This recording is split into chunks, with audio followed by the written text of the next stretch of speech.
నా పేరు దివ్యారెడ్డి, వైఎస్ రాజశేఖర్ రెడ్డి గారి మేనకోడల్ని. ఈరోజు ఫ్యామిలీ తరపున క్యాంపెయినింగ్ చేసేదానికని కడపలో తిరుగుతున్నాము. ఈ సాయంత్రం 23వ వార్డు నాగరాజ్పేటలో ఉన్నాము. గత 3 రోజుల నుంచి కడపలో తిరుగుతున్నాము. ఇక్కడ జరిగిన ప్రతి డెవలప్మెంట్ చూస్తున్నాము. జగనన్న మనకి లాస్ట్ 5 ఇయర్స్లో పెట్టిన శ్రద్ధ, విద్య వైద్య రంగంలో పెట్టిన శ్రద్ధ ఇక్కడ చాలా క్లియర్గా కనిపిస్తూ ఉంది. ఈ కడపలో తిరిగి మన అందరితో మాట్లాడుతుంటే వాళ్ళు ఎంత ఆనందంగా ఉన్నారో గత 5 ఇయర్స్ పాలనలో, అండ్ ఎంత ఆశగా చూస్తున్నారో మళ్ళీ జగనన్నని గెలిపించుకోవాలని, అది చాలా క్లియర్గా కనిపిస్తూ ఉంది. మాకు ఇక్కడ క్యాంపెయినింగ్ చేస్తుంటే చాలా ఆనందంగా ఉంది. అందరితో మాట్లాడేదానికి వాళ్ళు ప్రతి ఇంటికి పథకాలు అందినాయి, ప్రతి ఇల్లు బెనిఫిట్ అయ్యింది జగనన్న పాలనలో. ఇది మాకు చాలా అందరి ఆనందంతో అని మాకు చెప్తున్నారు. ఇది జనాలు ఇది జగనన్న పాలన గుర్తించి ఎంత బాగా చేస్తున్నాడు, ఈ పనులు గుర్తించి అన్నకే మళ్ళీ ఓటేస్తున్నారని. మన అవినాష్ గారు, అంజద్ బాషా గారు లోకల్గా ఉండి అన్న ప్రతి డెవలప్మెంట్ ప్లాన్కి సహకరించి ఇక్కడ కోఆపరేట్ చేసి ఇక్కడ డెవలప్మెంట్ బాగా చేస్తున్నారు. మరి ఇక్కడ మేము హైదరాబాద్లో ఉంటాము, ఇప్పుడు కడపకు వచ్చినాము. అసలు హైదరాబాద్ కంటే ఎక్కువ డెవలప్మెంట్ కనిపిస్తుంది.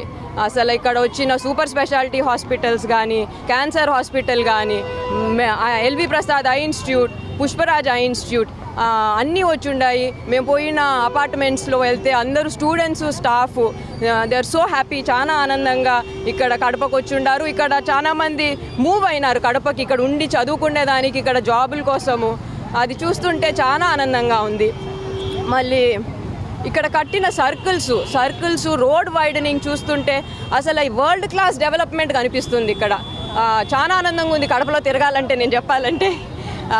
ఇంకా అంటే అండర్ గ్రౌండ్ గ్యాస్ పైపులు వేసినారు. అది హైదరాబాద్లో కూడా ఇంకా సరిగ్గా వేయలేదండి. కొన్ని కొత్త దాంట్లో వచ్చినాయి కానీ అది ఇంకా ఏమో మనకి సర్కిల్స్కి, ప్రతి సర్కిల్కి సింబల్స్ ఇచ్చినారు.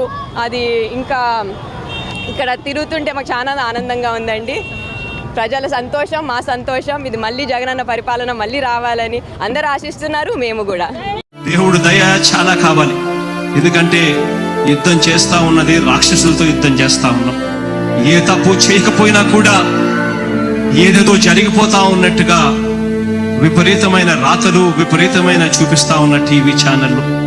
యుద్ధం చేస్తా ఉన్నది ప్రతిపక్షంతో కాదు, ఒక ఉన్మాదులతో యుద్ధం చేస్తా ఉన్నాం. ఉన్మాదులతో యుద్ధం చేస్తా ఉన్నాం.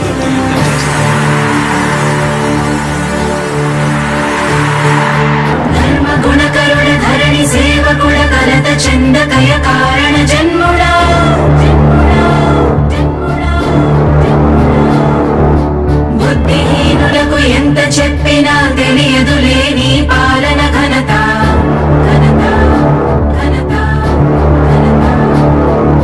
నువ్వేమ ధైర్యం, నువ్వేమ సైన్యం, నీ కండగున్నది జన ప్రభంజనం. ఆపకు యోధుడ నీ విజయపు పయనం.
అందరి చల్లని దీవెనతో జగన్ అనే నేను ఈ స్థానంలోకి వచ్చాను.